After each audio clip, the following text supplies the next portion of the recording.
밥만 먹으면 꼭 졸려. 커피 마셔도 소용없어. 그거 그냥 나이 때문이 아니야. 몸이 지금 혈당 폭탄을 맞은 거야. 밥 좀 먹었을 뿐인데 무슨 폭탄이야? 진짜야. 그게 바로 혈당 스파이크야. 식사 후 혈당이 확 올라갔다가 인슐린이 급하게 분비되면서 순식간에 떨어지는 현상이지.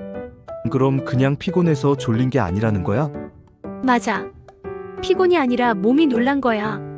혈당이 급하게 올라가면 인슐린이 급히 나와서 그걸 잡으려 하거든. 그런데 너무 과하게 떨어지면 몸이 당이 부족하다 고 착각해. 그래서 갑자기 졸리고 단계 땡기고 머리가 멍해지는 거야. 그래서 내가 밥 먹고 나면 초콜릿을 찾았구나. 바로 그거야. 그게 혈당 스파이크의 함정이야. 기억하기. 혈당 스파이크는 요즘 누구에게나 일어나는 현대병의 전조입니다. 당뇨가 없어도 건강검진 수치가 정상이어도 식사 직후마다 혈당이 급격히 오르내릴 수 있습니다. 그때마다 몸속 혈관은 미세하게 손상되고 몸은 스트레스 호르몬을 분비하며 피로감을 느낍니다. 근데 이런 게 나이 들면 더 심해지는 이유가 있나? 있지. 바로 근육 때문이야. 근육이랑 혈당이 무슨 상관이야? 아주 큰 상관이 있어. 근육은 단순히 움직이기 위한 게 아니라 혈당을 저장하고 써주는 창고야. 근육이 줄면 혈당을 흡수할 공간이 줄어들고 그게 피 속에 떠다니다가 지방으로 변해버리지. 그럼 근육이 줄면 지방이 늘어나는 이유가 그거구나. 맞아. 근육은 몸의 가장 큰 혈당 소비 기관이야. 근육이 충분하면 혈당이 천천히 올라가고 부드럽게 내려오지만 근육이 부족하면 롤러코스터처럼 급등락해. 기억하기. 실제로 일본 도쿄대 연구에 따르면 식후 30분에 혈당이 가장 급격히 오르는 사람들의 공통점은 근육량이 부족하거나 활동량이 적은 경우였습니다. 50대 이후에는 매년 1에서 2%씩 근육이 감소하고 그에 따라 혈당 조절 능력도 급격히 떨어집니다. 이것이 나이 들수록 밥 먹고 더 졸린 이유입니다. 그러면 운동이 진짜 약이네. 그렇지. 운동은 최고의 혈당 조절제야. 식사 후 10분만 걸어도 혈당이 훨씬 안정돼. 10분 걷기만으로도 그렇게 차이가 나? 당연하지. 식사 직후엔 혈당이 막 오르는데 그때 근육을 조금만 써줘도 혈당이 바로 소비돼. 그럼 커피 마시는 대신 걷는 게 낫겠다. 맞아. 식후 커피보다 식후 산책이 훨씬 좋아. 커피는 잠시 각성을 주지만 걷기는 혈당을 직접 쓰는 행동이야. 기억하기. 한 연구에서는 식사 후 10분 걷기만으로 혈당 상승이 평균 25에서 30% 완화된다고 보고됐습니다. 이건 운동 강도가 아니라 순간 타이밍의 문제입니다. 식후 1시간이 지나 걷는 것보다 식사 직후 가볍게 움직이는 것이 훨씬 효과적입니다. 근데 요즘은 나이도 들고 몸이 무겁고 밖에 나가기 귀찮아. 괜찮아. 꼭 밖이 아니어도 돼. 집안에서라도 움직이면 충분해.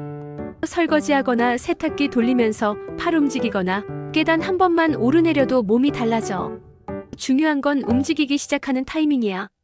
결국 혈당은 움직임의 기록이네.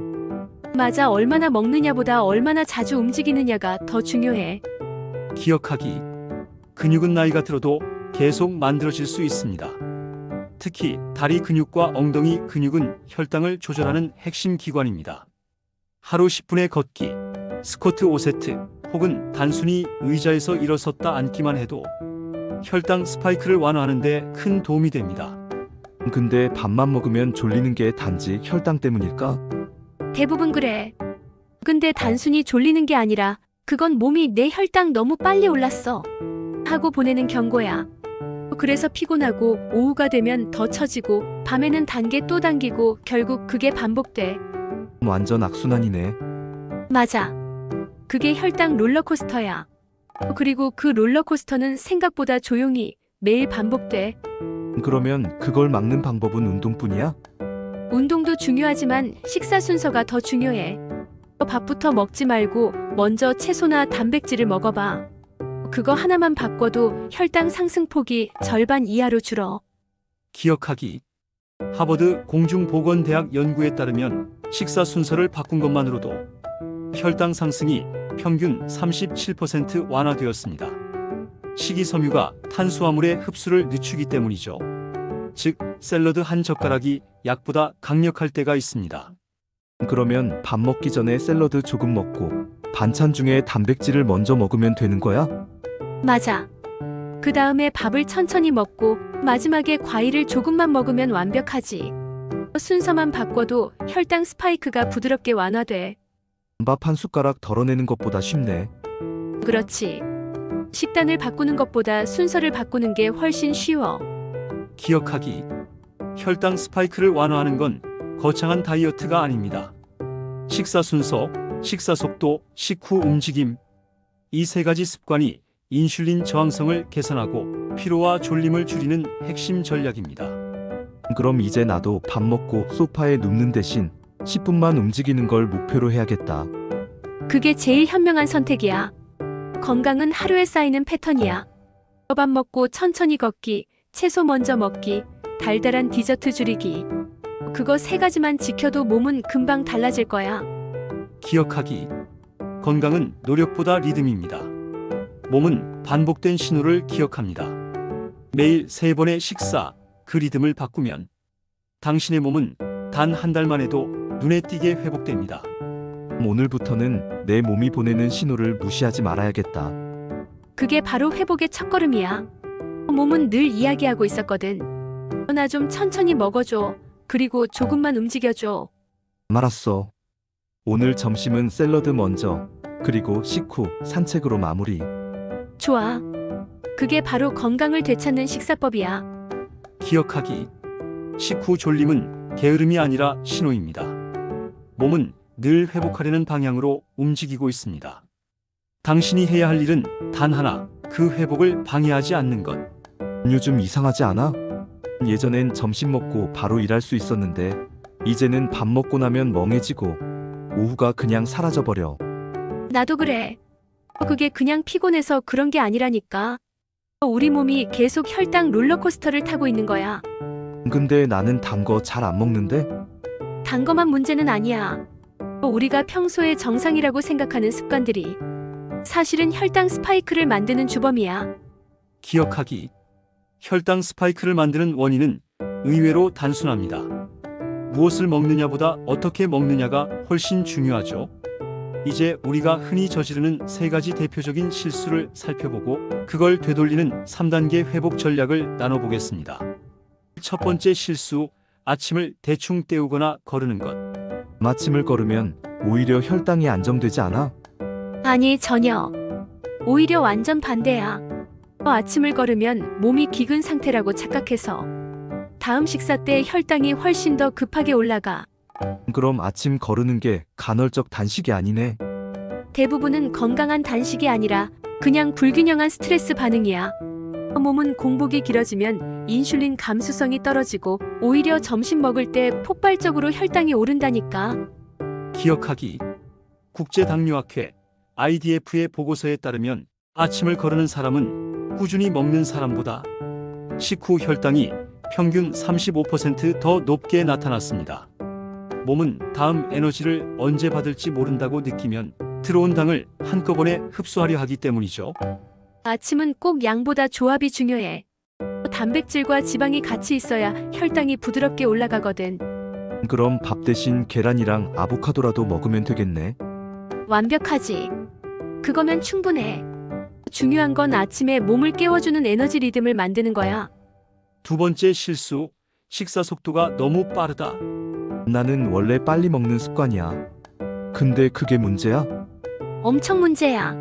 우리가 씹는 속도는 곧 혈당 상승 속도랑 거의 비슷해. 빨리 먹으면 위가 준비할 틈도 없이 탄수화물이 쏟아져 들어가니까 혈당이 순식간에 치솟아.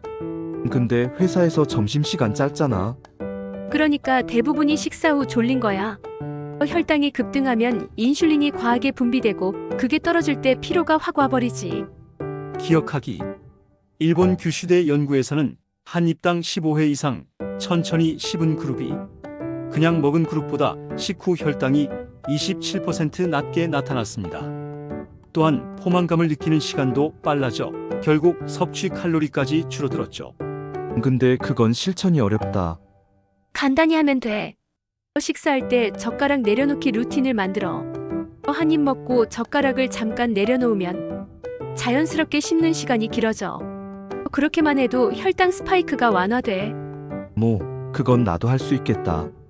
세 번째 실수, 스트레스와 수면 부족을 무시하는 것. 근데 나는 식습관보다 스트레스가 더 문제야. 요즘 잠도 잘 안 와. 그게 혈당이랑 직접 연결돼 있어. 수면이 부족하면 코르티솔이 올라가고 그게 인슐린의 작동을 방해해. 결국 몸은 당이 부족하다고 착각하고 식욕이 폭발하지. 그래서 밤에 과자 먹고 후회하는구나. 맞아. 그건 의지가 약해서가 아니라 몸이 이미 혼란스러워서 그래. 기억하기.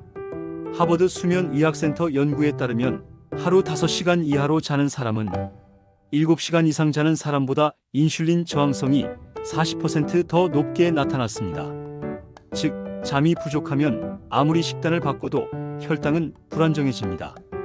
스트레스 관리와 수면 리듬은 모든 혈당 회복 전략의 토대입니다. 결국 마음의 리듬도 혈당 리듬이네. 맞아. 마음이 불안하면 몸도 불안해져. 평온한 밤이야말로 최고의 혈당 조절제야. 회복의 3단계 전략. 이제 우리가 다시 균형을 되찾기 위한 혈당 회복의 3단계 전략을 정리해 보겠습니다. 1단계, 식사 리듬을 되찾기. 아침을 거르지 말고 단백질, 지방, 섬유질 조합으로 시작하세요. 식사 순서를 채소, 단백질, 탄수화물로 바꾸세요. 한 입 한 입을 15번 이상 씹고 젓가락을 내려놓는 습관을 들이세요. 식사 후 10분은 반드시 움직이세요. 걷기, 설거지, 정리 뭐든 좋아요. 결국 건강은 하루 3번 밥 먹는 방식에서 결정되는 거네. 맞아. 식사 리듬이 바로 몸의 시계야. 2단계, 근육을 깨우기. 식사 후 10분 걷기만으로도 혈당 스파이크가 25에서 30% 줄어듭니다. 주 3회 근력 운동은 혈당을 쓰는 능력을 회복시킵니다. 특히 다리 근육, 엉덩이 근육이 중요합니다. 하루 5분이라도 꾸준히 움직이면 인슐린 감수성이 눈에 띄게 개선됩니다. 근육은 돈보다 중요해. 매일 조금씩 투자하면 평생 배당 나오는 자산이야. 나 오늘부터 투자 시작이다. 3단계, 마음과 수면의 리듬 맞추기. 하루 7시간 이상 숙면을 목표로 하세요. 자기 전 스마트폰 대신 5분 감사 일기를 써보세요. 스트레스를 받으면 단 것을 찾기 전에 깊게 호흡하세요. 나는 괜찮다는 말이 혈당에도 영향을 줍니다. 몸의 리듬은 마음의 리듬과 연결되어 있습니다. 스트레스를 줄이면 인슐린이 제대로 작동하고 수면이 안정되면 혈당이 자연스럽게 회복됩니다. 진정한 회복은 의지가 아니라 리듬입니다. 결국 혈당 조절은 식단도 약도 아닌 생활의 리듬이구나. 맞아. 혈당은 우리의 삶의 속도와 거의 같아. 너무 빠르면 흔들리고 너무 느려도 막혀. 적당한 리듬, 그게 건강의 비밀이야. 기억하기. 건강은 지식이 아니라 습관의 누적입니다.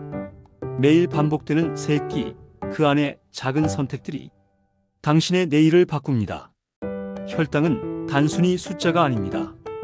당신의 몸이 오늘 얼마나 평온했는가를 보여주는 거울이죠. 결국 혈당을 다스린다는 건 하루를 다스리는 거네. 그렇지. 밥, 걷기, 잠 이 3가지를 조화롭게 하면 몸은 스스로 회복의 길로 가.